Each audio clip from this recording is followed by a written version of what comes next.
What's poppin', everybody? So today for this video is part 2 of 10 rap songs that I shot, that I thought should have become hits.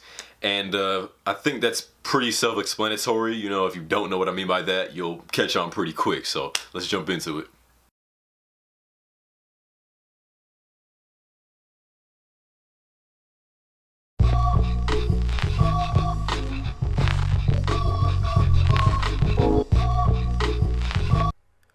Off It was a part of my top 30 songs of 2019 list, and in the video I said, it's one of those songs that I could see getting a Cole Bennett video and then just exploding, blowing up. And now here we are. It doesn't reinvent the wheel or anything, not like most hits do anyways, but Marxist brings a really strong presence and energy to the track. It's mostly fast rapping, which might turn some people away, but I think Marxist does it in a way that's fun and actually mixes in well with the beat, which is super interesting, by the way. I don't know what the sound or sample is, but it makes the song stand out a lot. It's a fun, high energy song with a great beat and great flows, which are the main ingredients of a hit.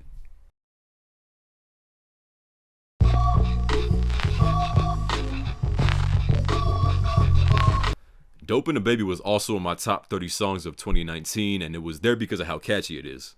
It's simple, but the melody is just amazing. I'm convinced all it needed was one good guest verse and it would actually blow up. Put Ski Mask or, I don't know, Travis Scott on it and I think it'd be an automatic hit.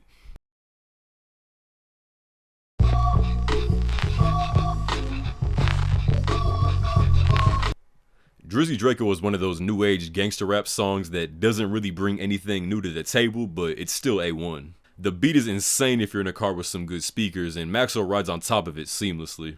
Lyrically it's generic, but he gets into such a good pocket in the beat that you don't even really care.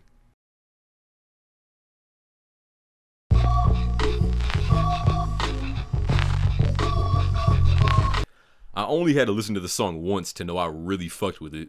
It's kind of a remake of Super Thug, which is a song that was already a banger, so putting Rico over a modernized version of that beat was destined to be heat. I think it's a lot better than Nori's version, which says a lot because his was already good. The only thing I can think of that stopped the song from being a hit is that the beat did sound a little dated with it being a tweaked version of a song released in 1998, but I personally didn't mind at all. It actually makes the song stand out a lot for that reason.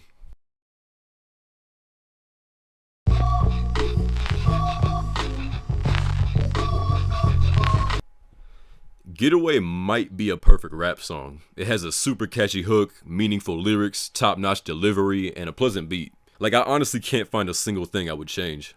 The only reasons I can see it not being a hit are political.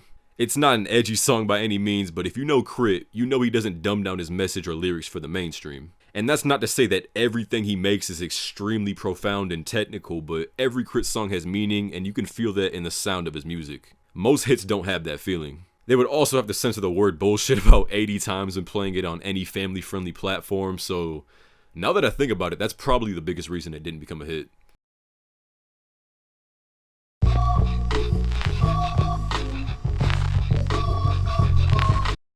Sweet Sweet is my favorite song by Travis Scott. To me, it's his catchiest song, and Travis actually steps outside of his box a little on the song by using his falsetto.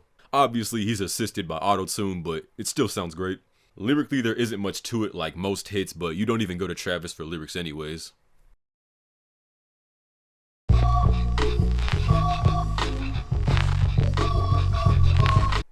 This song probably has the catchiest hook in a rap song in 2018, and I know I'm not alone in thinking that. The hook could have single-handedly made the song a hit, but I think what might have stopped that were the lyrics.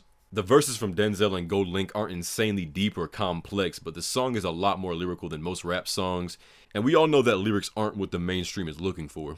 It's not like lyrical songs haven't become hits in the past, but it just happens to be that songs with meaning and soul don't usually get the shine that they deserve, which really does suck.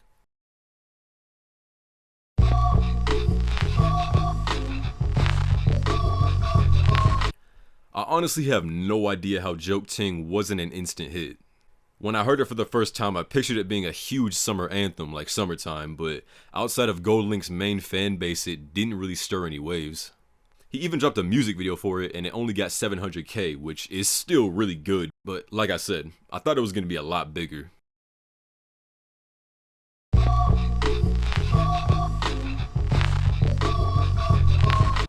To me, this is easily a top 10 2 Chainz song, and while it definitely isn't a small song by any means, it's not a hit. He's had absolute smash hits in the past like 4am and I'm Different, and I think Money in the Way is better than all of his other hits. The beat is definitely something I could hear being a hit, and 2 Chainz' voice goes perfectly with it, so I'm not really sure why it didn't blow up. The album had a solid marketing push and did well critically and commercially, so it beats me.